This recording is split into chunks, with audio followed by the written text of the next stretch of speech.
Hello guys! Assalamualaikum! Hello mga kamomasis! So, ayun nga, good evening to all of you. Ayun guys, ano nga ito ngayon?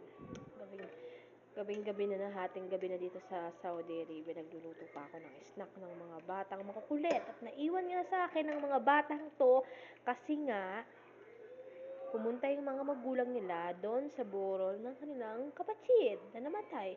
So, yun, how sad. Condolence na lang po. Sir, sad to say, hindi ko kasi masyadong ka-close yun. So, never mind.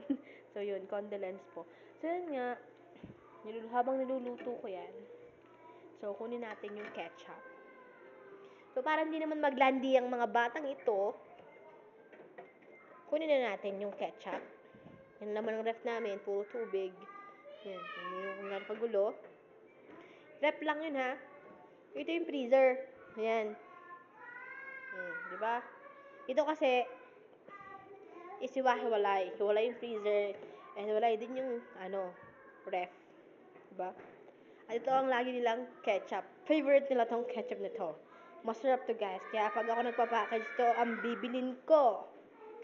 So yun nga guys, habang kumukulo yung langis at naluluto ng ating chicken nuggets, ay mekos-mekos natin ng konti para hindi dumikit yung mga natirang durug-durug sa nakaraan na lutong chicken nuggets.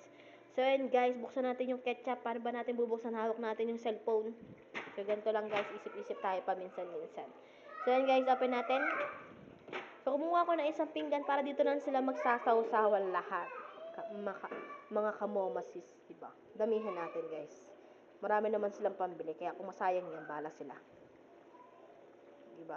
Kung gaano kadami nilalagay ko. Okay lang yan guys, kung madami yan, kasi pinapapak naman nila yan, kasi alam niyo kung gaano kasarap yan. Yung Heinz. So yun guys, nahihirapan na ako. So italikod natin yung camera. Nakakapagod din. Ayan guys, tapos na. So yun nga, tapos na guys. Ibalik na natin sa ref yung ketchup.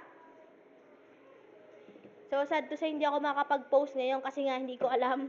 Bigla na lang siyang nagkaroon ng post na na-delete. Hindi ko alam kung ano yun. Baka yun yung ano na. Hindi ko na sasabihin, baka ito yung maano pa rin. Baka makancel na rin.